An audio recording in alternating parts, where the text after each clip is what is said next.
Imagine the scorching plains of ancient Phrygia, where the fate of the known world hangs by a thread. 22 years after Alexander the Great's death, his former generals, men who once fought side by side to conquer an empire, now prepare to annihilate each other in the ultimate showdown for supremacy.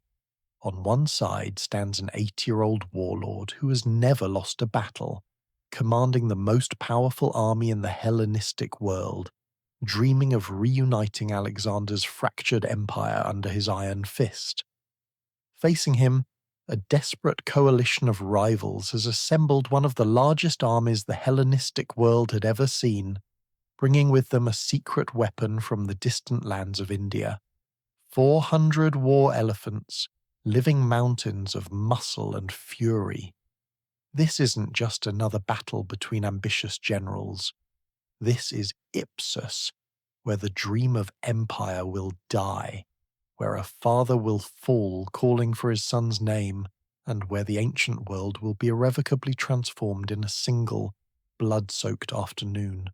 Welcome to the battle that sealed the fate of Alexander's legacy forever. Before we dive into this epic tale of ambition, betrayal, and the end of an era, make sure to hit that subscribe button and ring the notification bell. And don't forget to use YouTube's new hype feature to show your support for this video. It helps us bring you more incredible stories from history's most dramatic moments. Trust me, you won't want to miss what's coming. Now, let's witness how one catastrophic mistake would shatter the greatest dynasty of the ancient world.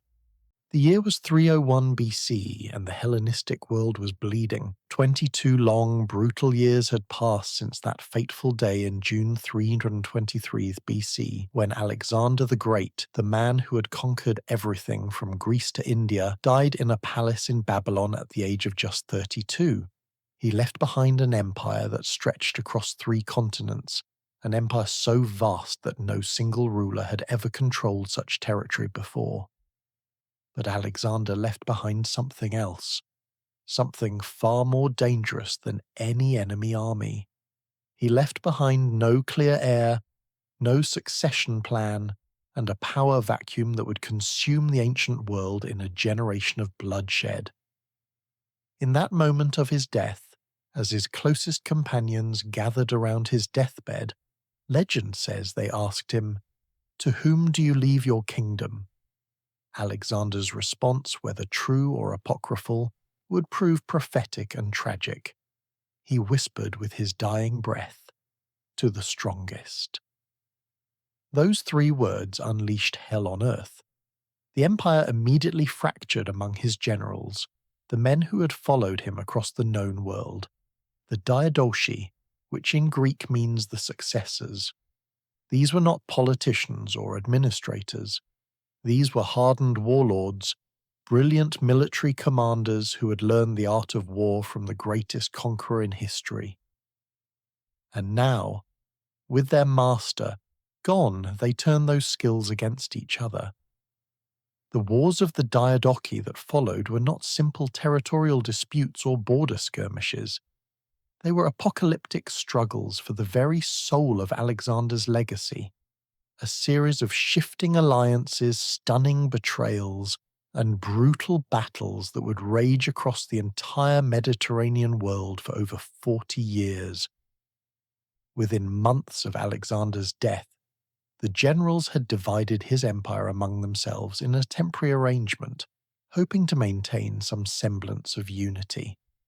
But it was a house of cards built on quicksand.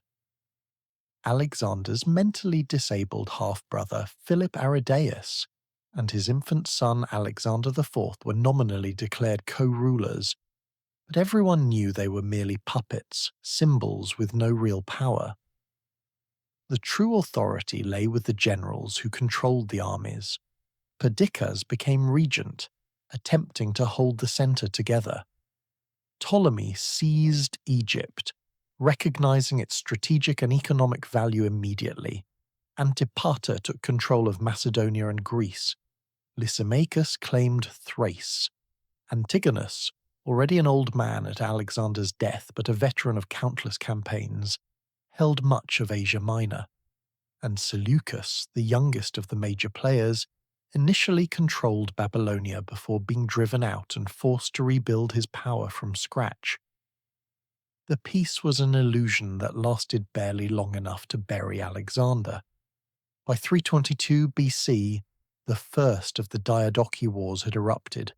Perdiccas, attempting to assert his authority as regent, was assassinated by his own officers in 321 BC during a disastrous invasion of Egypt. Within a few years, both of Alexander's potential heirs, his half-brother and his young son, along with Alexander's mother Olympias, were murdered on the orders of the warring generals.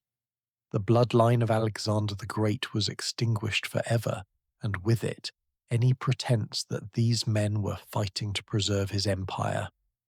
They were now fighting to claim it as their own. For 2 decades, the wars raged with increasing intensity and brutality. Alliances formed and dissolved like smoke. Today's ally was tomorrow's mortal enemy. Eumenes, one of Alexander's most capable commanders, was hunted down and executed. Cities changed hands. Armies clashed in epic battles across 3 continents. And gradually, through this crucible of violence, several dominant figures emerged from the pack. By the turn of the century, 5 major powers had crystallized from the chaos. Ptolemy had transformed Egypt into an independent and prosperous kingdom, taking the title of pharaoh and establishing a dynasty that would last 3 centuries. Cassander controlled Macedonia and much of Greece, ruling from the ancient heartland of Alexander's kingdom. Lysimachus held Thrace and was expanding his influence into Asia Minor. Seleucus had not only reclaimed Babylonia, but had pushed east, conquering vast territories all the way to the borders of India, where he had negotiated a treaty with the mighty Mauryan Empire, receiving 500 war elephants in exchange for territory. And then there was Antigonus Monophthalmus, Antigonus the One-Eyed, the man who had become the central figure in our story. Of all the Diadochi, Antigonus was the most ambitious, the most ruthless, and arguably the most capable. He was not content with a piece of Alexander's empire. He wanted it all. He dreamed of reuniting every territory Alexander had conquered under his own rule, of becoming not just a king, but the king of Asia, the legitimate successor to Alexander's throne. And by 301 BC, he seemed on the verge of achieving that impossible dream. Antigonus controlled the largest territory of any of the successors. His domains stretched across Asia Minor, Syria, Palestine, and much of the eastern Mediterranean coast. His naval power, commanded by his brilliant and charismatic son Demetrius Poliorcetes, Demetrius the Besieger, dominated the Aegean Sea. His armies were the largest and most battle-hardened in the Hellenistic world. In 326 BC, after a stunning naval victory over Ptolemy near Cyprus, Antigonus had taken the ultimate step. He had proclaimed himself king, not just satrap or general, but basileus, with all the divine authority that title implied in the ancient world. He had his soldiers crown him with the diadem, the royal headband that symbolized legitimate kingship. He then named his son Demetrius as co-regent and heir. The other Diadochi, forced to respond to this bold declaration, reluctantly followed suit, each proclaiming themselves kings of their own territories. The formal partition of Alexander's empire was now complete. But Antigonus had no intention of accepting this division. In 303 BC, he and Demetrius had achieved a stunning diplomatic and military coup. They had revived the League of Corinth, the pan-Hellenic alliance that Philip II, Alexander's father, had created to unite the Greek city-states. By proclaiming themselves the protectors of Greek freedom and driving Cassander's forces out of most of southern Greece, they had gained the support and military contributions of dozens of Greek cities. Antigonus now commanded a combined force that dwarfed any single rival. He controlled the seas, he had the wealth of Asia, he had the manpower of the Greek leagues, and he had never, in over 40 years of warfare, lost a single major battle. He was 80 years old, a living legend, a man who had fought alongside Philip and Alexander and outlived them both, and now he was ready to deliver the final blow. In 302 BC, drunk on his success and his vision of reunification, Antigonus made a fateful demand. He sent envoys to Cassander in Macedonia with an ultimatum: unconditional surrender. He demanded that Cassander submit completely, ceding all his territories to Antigonid control. He wanted Macedonia itself, the ancestral homeland, the crown jewel. It was demand so arrogant, so totalizing, that it could only have one response. Cassander refused, but he knew he could not stand alone against the juggernaut bearing down on him. He sent desperate embassies to the other Diadochi, warning them that if Antigonus destroyed him, they would be next. One by one, the greatest powers of the Hellenistic world saw the existential threat. Their old rivalries, their border disputes, their competing ambitions, all of it became irrelevant in the face of Antigonus's overwhelming power. Ptolemy in Egypt, Lysimachus in Thrace, and Seleucus in Babylonia agreed to join forces with Cassander in a grand coalition. This would be the final war, the decisive struggle that would determine the shape of the Hellenistic world for centuries to come. The stage was set for the Battle of Ipsus, a confrontation that would bring together the two largest armies the post-Alexander world had ever seen, in a clash that would decide whether Alexander's empire would be reunited under a single iron fist, or shattered forever into independent kingdoms. As the spring of 301 BC turned to summer, two colossal military machines began to move across Anatolia like glaciers of iron and flesh, drawn inexorably toward a collision that would shake the foundations of the ancient world.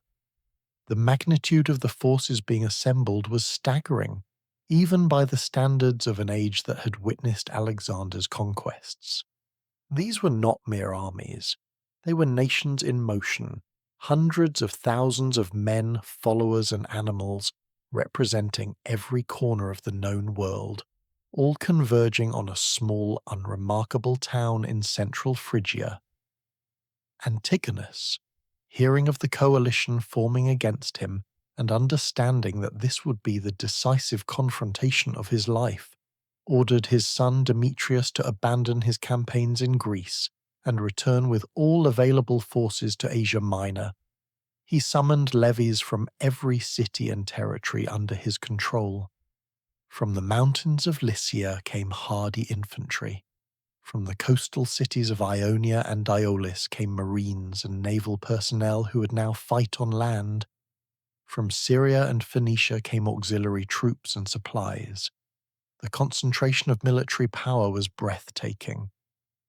The army that Antigonus assembled near his capital of Cyllene was the culmination of a lifetime of military experience and 2 decades of preparation. Ancient sources, primarily Plutarch and Diodorus Siculus, both writing centuries later but drawing on contemporary accounts, tell us that Antigonus's force numbered approximately 70,000 heavy infantry and over 10,000 cavalry. This was not a conscript army of farmers and merchants. The core of his infantry was formed by Macedonian-style phalangites, professional soldiers who had trained for years in the use of the sarissa, the 18-foot-long pike, that had made Alexander's phalanx the most feared infantry formation in the world. These men fought in dense formations, shields locked, their pikes creating an impenetrable forest of steel that could skewer an enemy before he ever got close enough to use his sword. The phalanx was supported by lighter infantry, peltasts armed with javelins and small shields who could screen the flanks and engage in skirmishing. There were Cretan archers, renowned throughout the Mediterranean for their deadly accuracy, capable of punching arrows through armour at 100 yards. There were slingers from Rhodes and the Balearic Islands, whose lead bullets could shatter bone and kill at even greater distances than arrows. Antigonus had spared no expense in assembling a combined arms force that could handle any tactical situation. But the true striking power of Antigonus's army lay in his cavalry. 10,000 horsemen, a massive force by ancient standards, formed the mobile arm that could exploit breakthroughs and pursue broken enemies. Many of these were heavy cavalry, descendants of Alexander's companion cavalry, armoured men on armoured horses wielding long lances, trained to charge in tight formations and punch through enemy lines like a human battering ram. They were commanded by his son Demetrius, who at 35 years old was already one of the most celebrated cavalry commanders in the Hellenistic world. Demetrius had earned his nickname Poliorcetes, the Besieger, for his innovative and devastating siege warfare techniques, but he was equally renowned for his bold, aggressive cavalry tactics. He was handsome, charismatic, and worshipped by his soldiers almost as a god. He was his father's greatest asset and his chosen heir.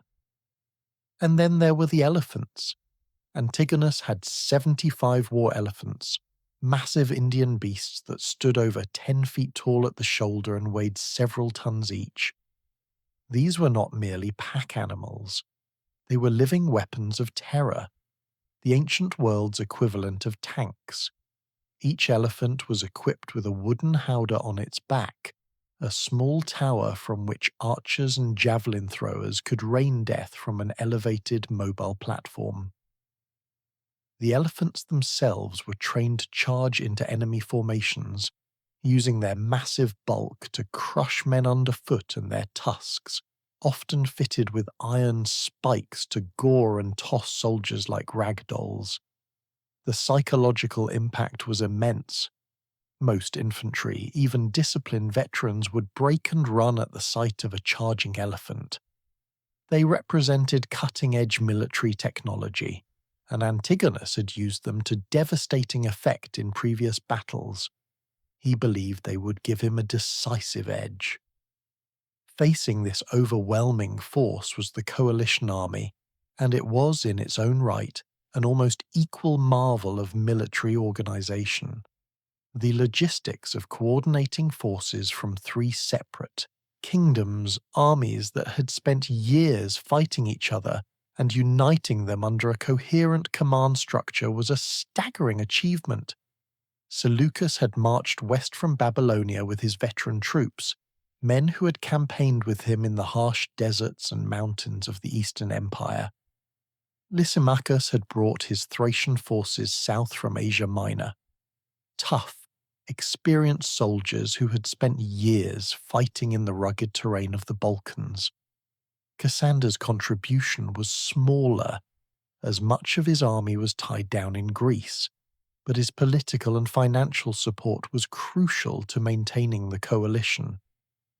The coalition army numbered approximately 64,000 infantry and over 10,000 cavalry, slightly smaller in total numbers than Antigonus's force, but not by enough to matter in the brutal mathematics of ancient warfare. Their infantry, like Antigonus's, was built around a core of Macedonian phalangites, supplemented by Greek mercenary hoplites, lighter infantry, archers, and slingers. Their cavalry included elite Thessalian horsemen, considered by many to be the finest cavalry in Greece, as well as Thracian horsemen and Scythian horse archers from the steppes, who could fire their deadly composite bows with devastating accuracy while at full gallop, a skill that terrified traditional Western cavalry. But the coalition had one overwhelming, game-changing advantage that would prove decisive. Seleucus had brought with him not 75 elephants, but over 400 war elephants. These were the fruits of his diplomatic agreement with Chandragupta Maurya, the emperor of the Mauryan Empire in India, one of the most powerful rulers in the world. In exchange for ceding some of the easternmost territories he could not effectively hold anyway, Seleucus had received 500 elephants and a treaty of friendship with a power that controlled resources and manpower that dwarfed even the Hellenistic kingdoms.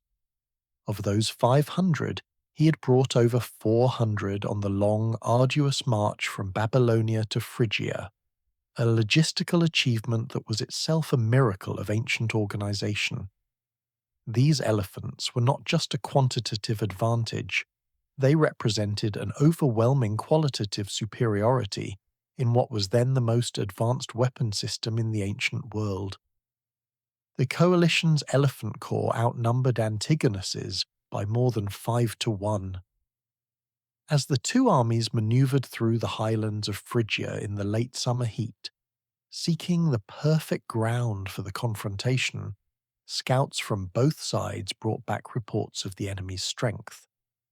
When Antigonus's officers reported the sheer number of elephants in Seleucus's army, some historians say that the old general, for perhaps the first time in his career, felt a tremor of doubt.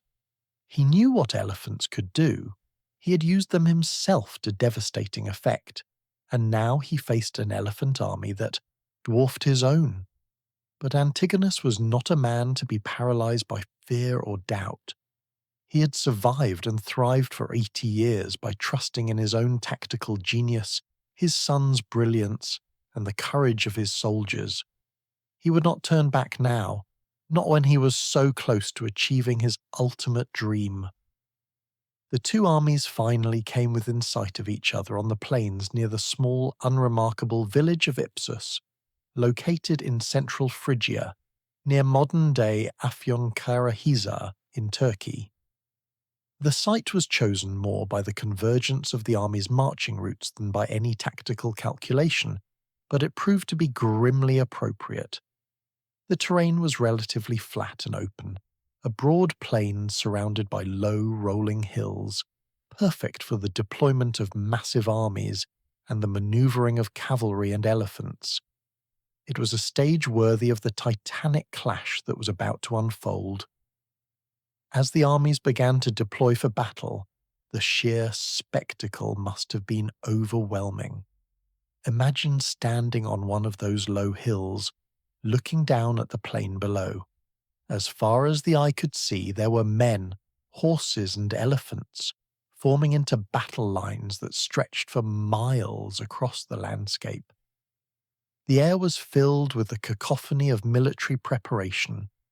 The shouting of officers, the crash of shields and armor, the neighing of tens of thousands of horses, the trumpet calls used to signal commands, and above it all, the unearthly, trumpet-like calls of hundreds of elephants, a sound that could be heard for miles and sent chills down the spines of even the most hardened veterans. Banners and standards fluttered in the wind, identifying units and commanders. The sun glinted off hundreds of thousands of bronze helmets, iron spearheads, and polished shields, creating a sea of reflected light. For the soldiers on both sides, many of whom were veterans who had fought in multiple wars over the past 2 decades, this was a moment of terrible clarity. They understood that this was not just another battle. This was the battle, the final confrontation. The winner would dominate the Hellenistic world. The loser would be destroyed. There would be no second chances, no retreats to fight another day. Everything they had fought for, everything they had survived, all the friends they had lost, all the blood they had shed, it all came down to this single day on this dusty plain in central Anatolia. We're about to witness one of the most dramatic and consequential battles in ancient history, where a single tactical mistake will doom a dynasty and change the course of Western civilization. But first, if you're as captivated by this epic story as we are, hit that like button. It really helps us continue bringing you these incredible deep dives into history's most pivotal moments. Now let's step onto the battlefield of Ipsus and watch as empires collide. As dawn broke over the plains of Ipsus on that fateful day in 301 BC, both armies completed their deployments, forming the massive battle lines that would decide the fate of the Hellenistic world. The deployment of an ancient army was not a simple matter of lining up soldiers. It was a carefully calculated art, a deadly game of chess played with human pieces, where the positioning of each unit could mean the difference between victory and annihilation. Both sides had brilliant, experienced commanders who understood the tactical nuances of Hellenistic warfare, and both deployed their forces according to well-established principles, while also trying to anticipate and counter the enemy's strategy. Antigonus, despite his 80 years, personally commanded the centre of his battle line, positioning himself with the main body of his heavy infantry phalanx. This was the traditional place for a Macedonian king or general, at the heart of the army where he could be seen by all his soldiers, his presence a physical embodiment of command and morale. The phalanx was formed in multiple ranks, with the first several rows of soldiers able to level their 18-foot sarissas forward, creating the famous hedgehog of spear points that had made Alexander's infantry unstoppable. Behind the front-line phalanx stood reserve formations, ready to plug gaps or exploit breakthroughs. The flanks of the phalanx were protected by lighter infantry, hyperspists and peltasts, who could respond to threats and prevent the phalanx from being outflanked. On the right wing of Antigonus's line, the position of honour in Macedonian military tradition, stood his son Demetrius with the cream of the Antigonid cavalry. This force of several thousand heavy horsemen represented the most elite, professional and mobile striking force in Antigonus's army. They were the hammer that would smash into the enemy after the phalanx had fixed them in place like an anvil. Demetrius's position on the right was both tactically sound and symbolically important. It signalled to everyone on the battlefield that he was his father's chosen heir and most trusted commander. The 75 war elephants were deployed in front of the main phalanx, forming a living screen of terror designed to disrupt and panic the enemy infantry before the main clash. Each elephant, with its howdah full of archers, was itself a mobile fortress. They were positioned at intervals, creating gaps through which the phalanx could advance, ensuring that the elephants would not hinder the movement of the main infantry force. On the left wing, lighter cavalry and allied horsemen were positioned to counter the coalition's right wing and to protect the flank of the phalanx from being rolled up. Across the plain, the coalition army deployed in a similar but subtly different formation. Lysimachus commanded the right wing of the coalition line, bringing his Thracian infantry and Greek mercenaries into position. Seleucus took command of the left wing, and this is where the coalition's overwhelming strength lay. Seleucus positioned his massive elephant corps, over 400 beasts, in a concentrated mass on his wing. This was not a screen dispersed along the line. This was a hammer, a concentrated striking force designed to overwhelm and crush any opposition through sheer weight of numbers and terror. The sight of this elephant army must have been absolutely staggering, a living wall of flesh and ivory that seemed to stretch forever. The coalition's infantry phalanx held the centre, a solid, disciplined wall of sarissas. The coalition's cavalry, slightly outnumbering Antigonus's horse but not overwhelmingly so, was divided between the wings to provide support and mobility. The coalition commanders understood that in a relatively even infantry fight, the decisive factor would be the elephants and the cavalry. Their strategy was clear.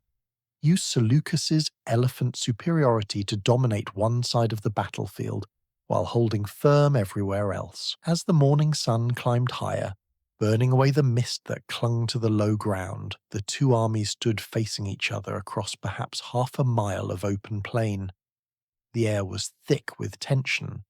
Tens of thousands of men, knowing that many of them would not see the sunset, stood in their ranks, gripping their weapons, their mouths dry with fear and adrenaline. Veterans whispered prayers to their gods.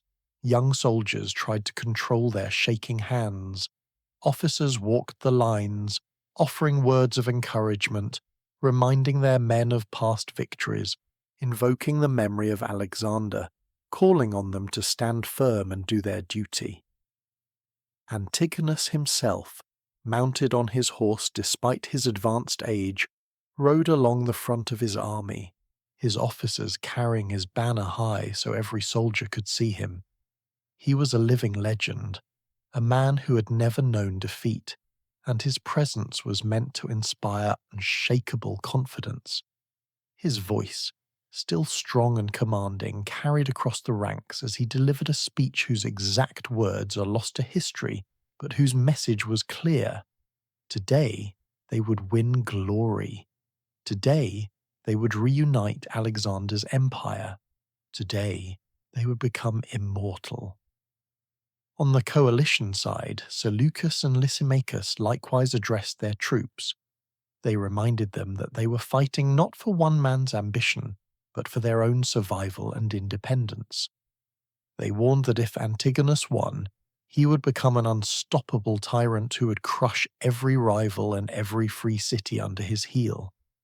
They were fighting, they said, for the future of the Hellenistic world, for a world of multiple kingdoms rather than a single oppressive empire, and they had the means to victory. They had the elephants, they had the numbers, they had the gods on their side. The speeches ended, the officers returned to their positions. The battlefield fell into an eerie, terrible quiet, broken only by the restless movements of tens of thousands of men and animals. And then the trumpet sounded. The drums began their relentless beat, and the Battle of Ipsus began. The opening phase of the battle followed the traditional patterns of Hellenistic warfare, a carefully orchestrated ballet of violence that had been refined over decades of constant conflict. Both armies began with their light troops, the skirmishers who would probe the enemy line, disrupt their formations, and soften them up before the main clash. From both sides, thousands of light infantry surged forward, crossing the open ground between the armies. Cretan archers, their powerful composite bows capable of punching through light armor, began loosing arrows in high arcs that rained down on the opposing phalanx. Slingers from Rhodes and the Balearics whirled their slings in practiced motions, releasing lead bullets that buzzed through the air like angry hornets, smashing into shields and helmets with bone-shattering force. Javelin-armed peltists ran forward, hurled their weapons, and darted back before the enemy could close with them. The air above the plain became thick with missiles. The sky itself seemed to darken with the sheer volume flying back and forth. Soldiers in the front ranks of both phalanxes raised their shields, creating an overhead canopy of bronze and wood, a protective shield roof designed to protect against the deadly rain. The sound was deafening, a constant drumming of impacts, the crack of lead bullets hitting shields, the whistle of arrows, the shouts and screams of men struck down. This skirmish phase lasted for perhaps an hour, a deadly prelude that saw hundreds of casualties on both sides before the main forces had even engaged.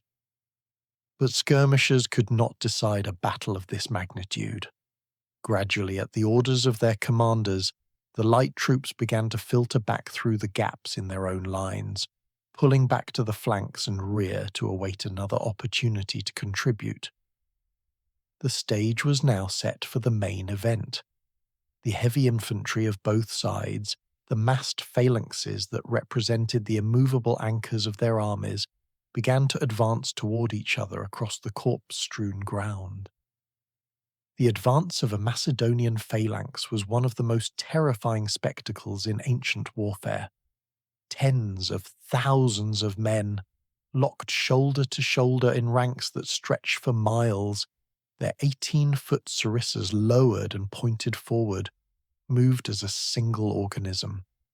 The front ranks marched in step, their boots raising clouds of dust that mixed with the haze of heat and smoke. Behind them, rank after rank followed, their spears rising in ordered layers like a mobile forest of steel. The officers beat drums to maintain the rhythm, the men shouted war cries, invoking their gods and their honor. The ground itself seemed to shake under the tramp of countless feet. When two phalanxes met, the collision was catastrophic. The front ranks crashed together with a sound like thunder, a noise that could be heard for miles. Sarissa points, razor-sharp and impossibly long, stabbed forward, impaling men in the opposing ranks before they could even reach back with their own weapons. Men in the first several rows were pressed so tightly together by the ranks behind them that they could barely move. The push theothismos began, each phalanx trying to use its mass and momentum to physically drive the enemy back, to break their cohesion, to create gaps that could be exploited.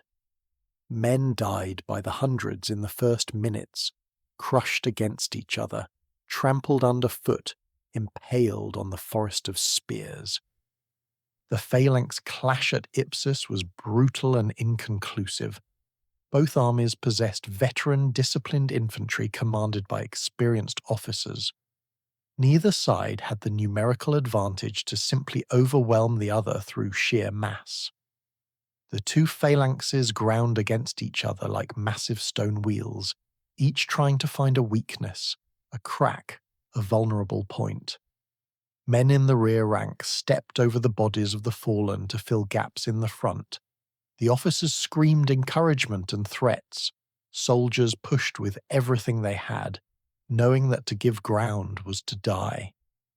While the infantry lines locked in their terrible embrace, the decisive action was about to unfold on the wings, where the mobile forces, the cavalry and elephants, would determine the battle's outcome. On the Antigonid right wing, Demetrius Poliorcetes saw his opportunity. The coalition's left-wing cavalry, facing his superior numbers and quality of horsemen, had deployed defensively.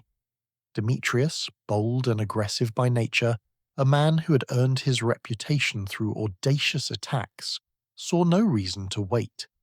He would do what cavalry commanders had been trained to do since the days of Philip and Alexander. He would charge, smash through the enemy horse, and then wheel to attack the exposed flank of the coalition infantry, rolling up their line like a carpet and turning an even battle into a massacre. Demetrius, resplendent in his armor and plumed helmet, raised his spear high, the signal his men had been waiting for. Trumpets blared the charge.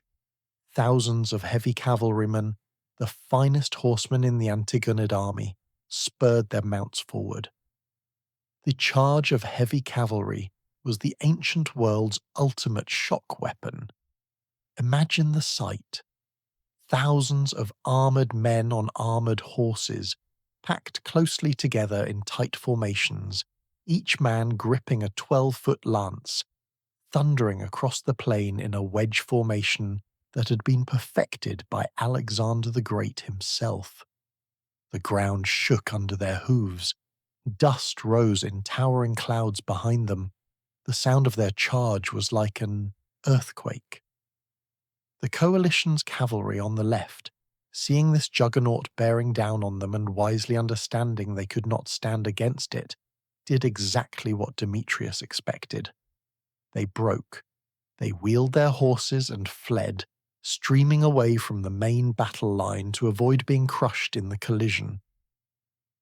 Demetrius's charge crashed into the space where they had been, meeting only token resistance.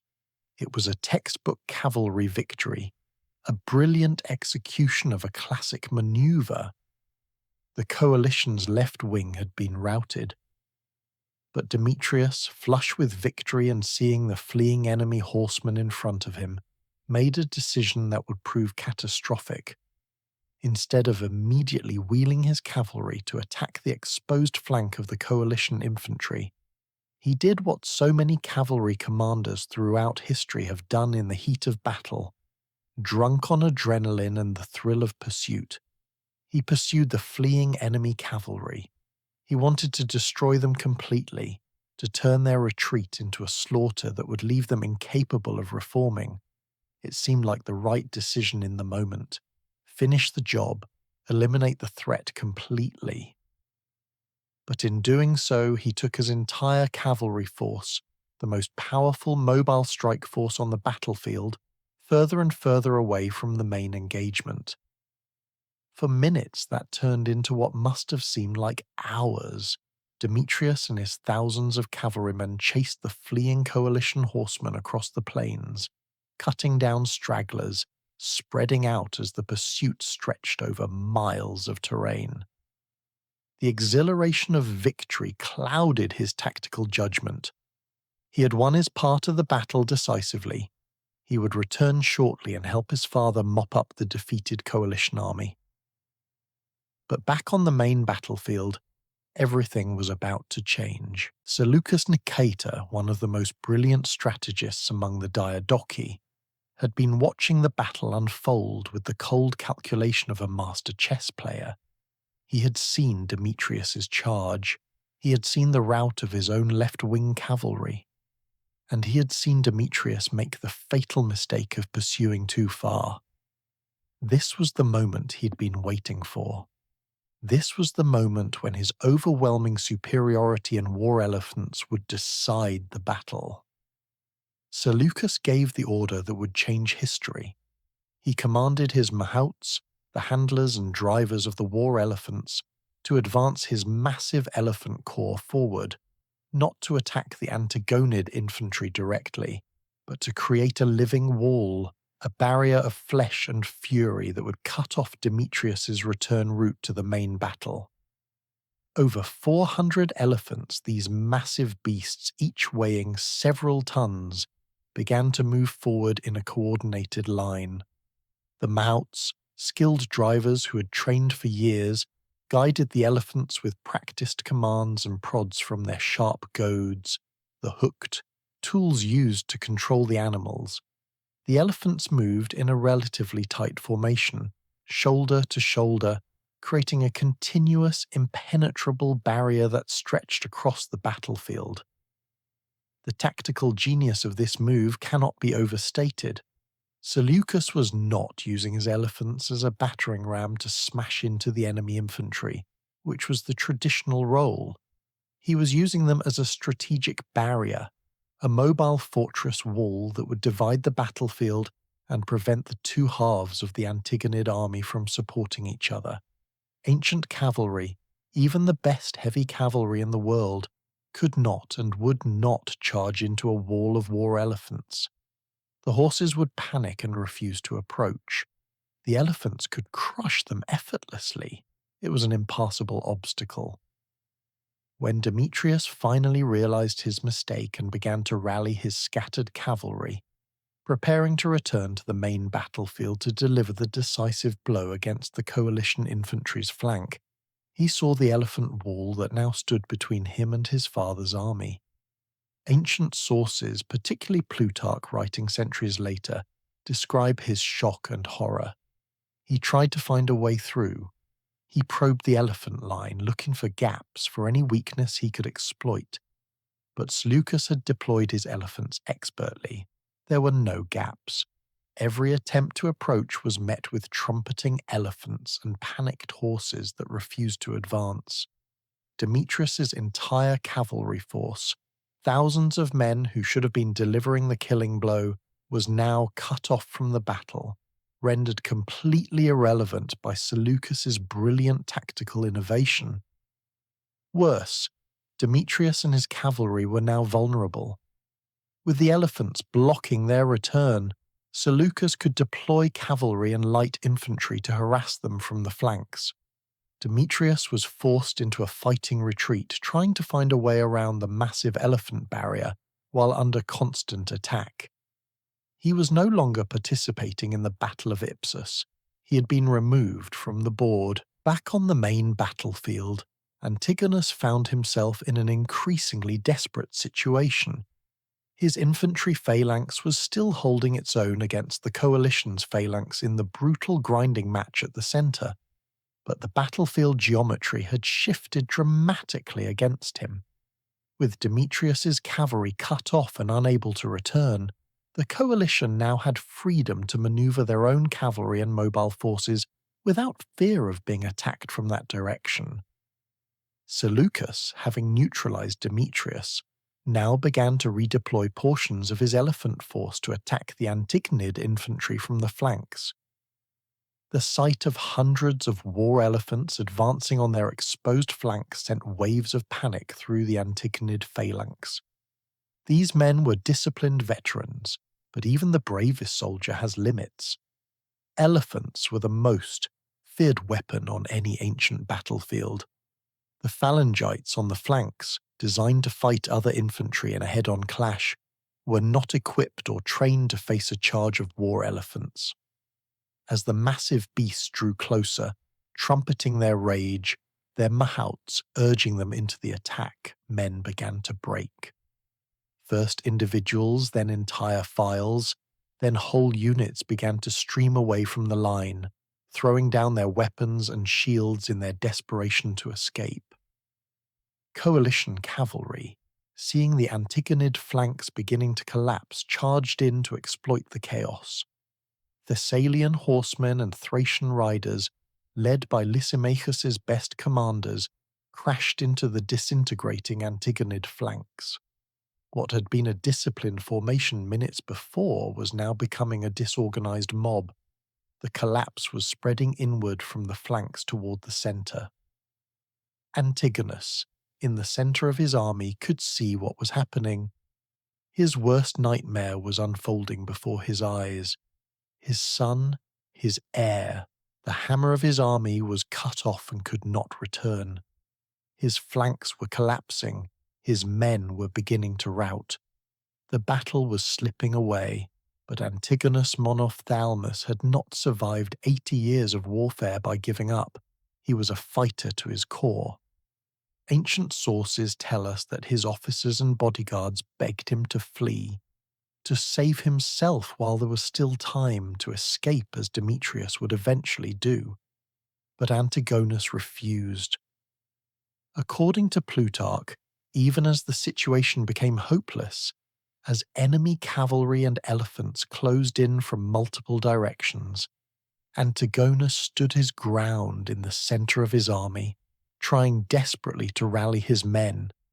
He was looking toward the part of the battlefield where Demetrius had disappeared, straining to see if his son would somehow find a way through, somehow return to save the day.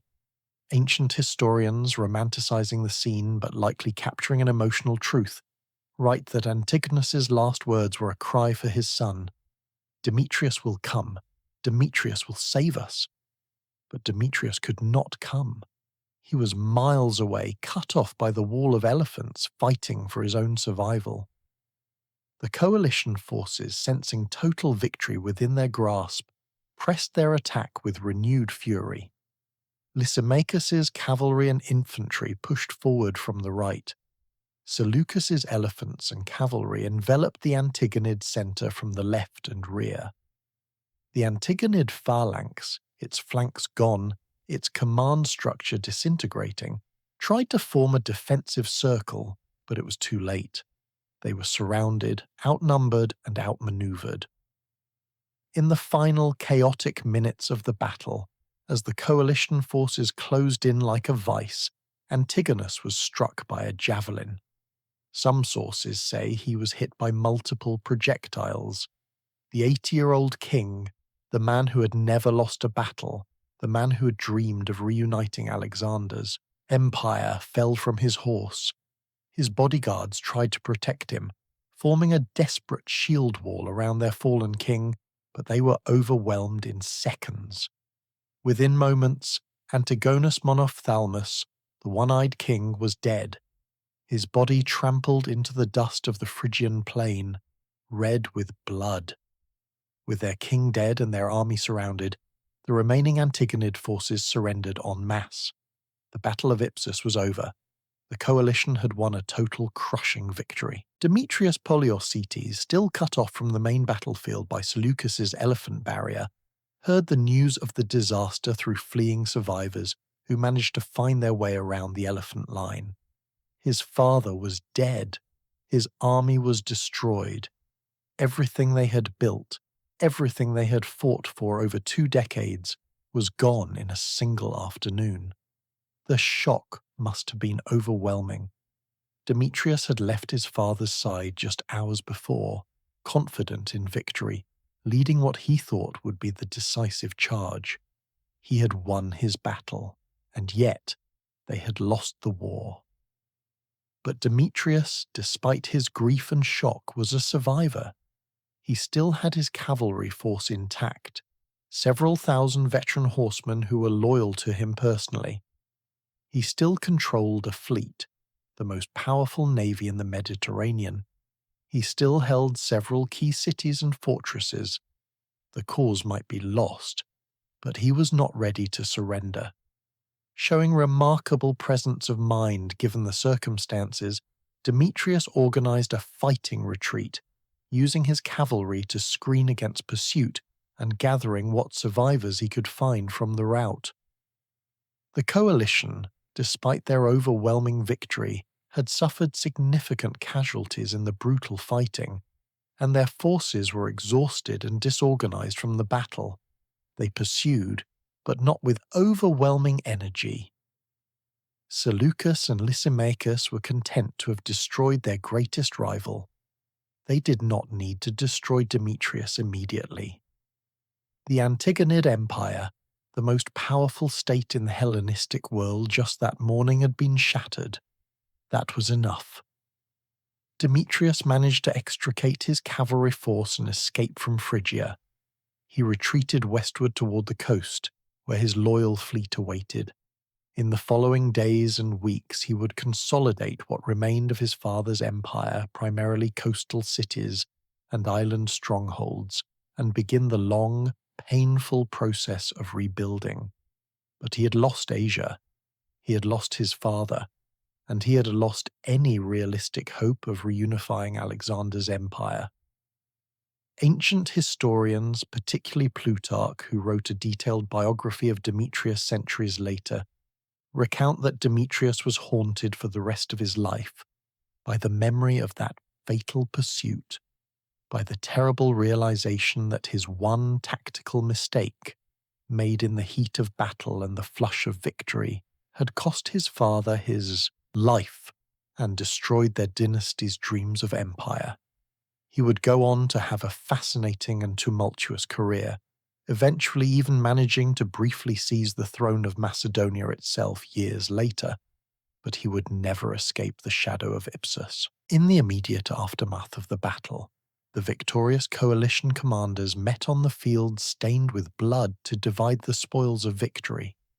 The body of Antigonus was found among the thousands of corpses that littered the plain.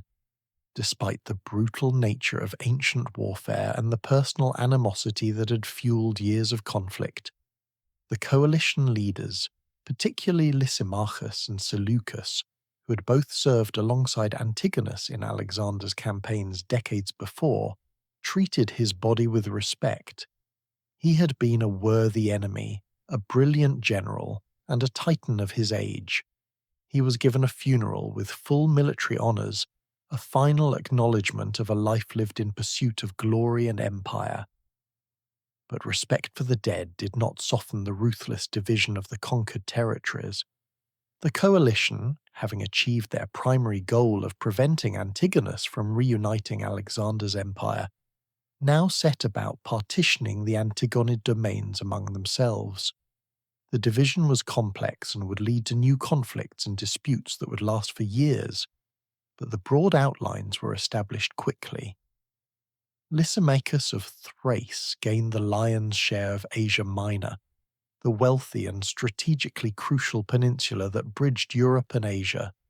He now controlled a vast territory stretching from Thrace across the straits into Anatolia, making him one of the most powerful rulers in the Hellenistic world.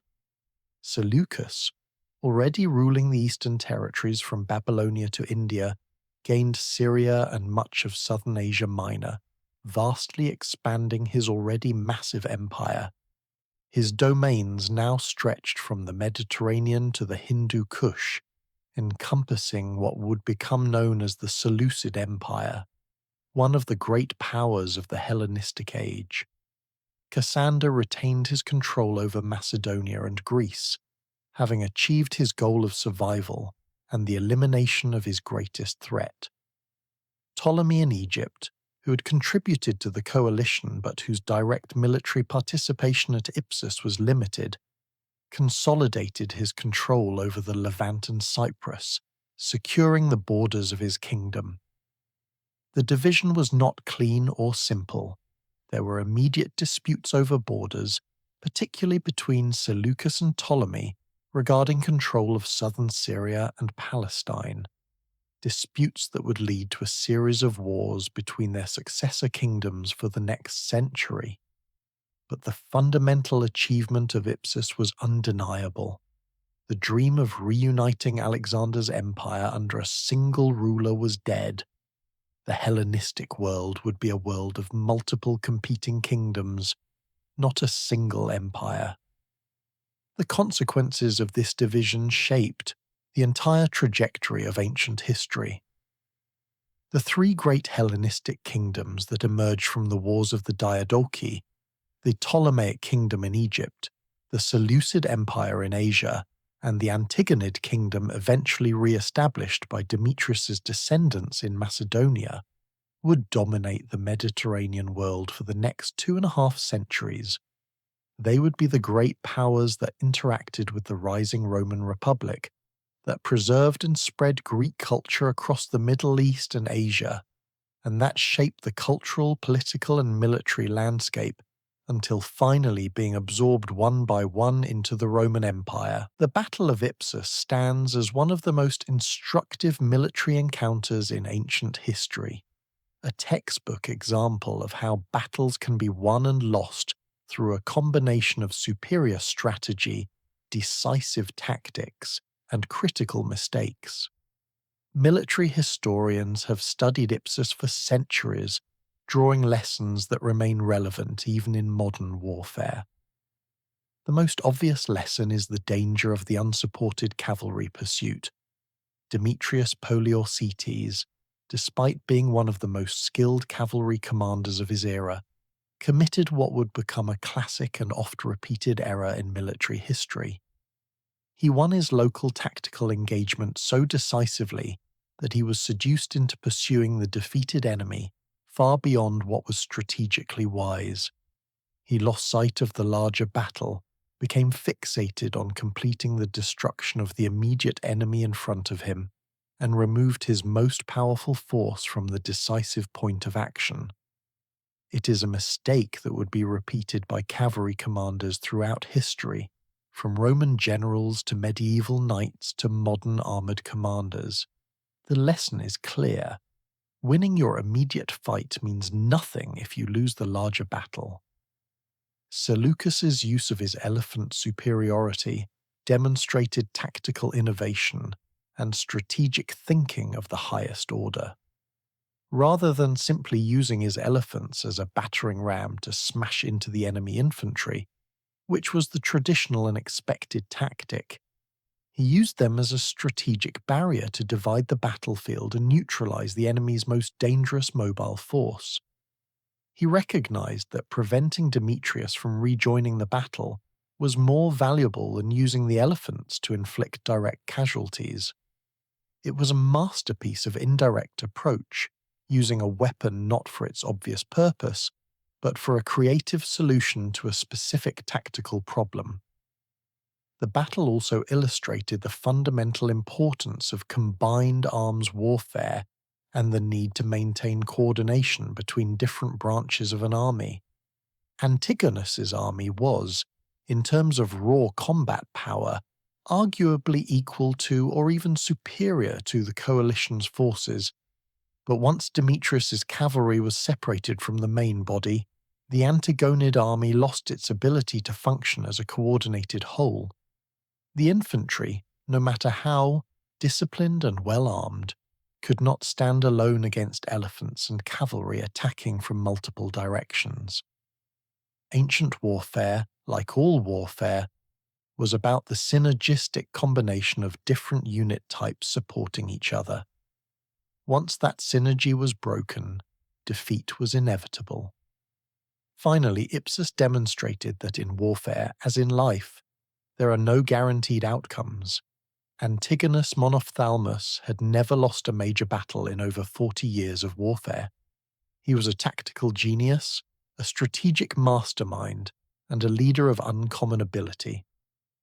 But on that day in 301 BC, a combination of his son's tactical mistake, his enemy's brilliant innovation, and perhaps simple bad luck conspired to destroy him and his army.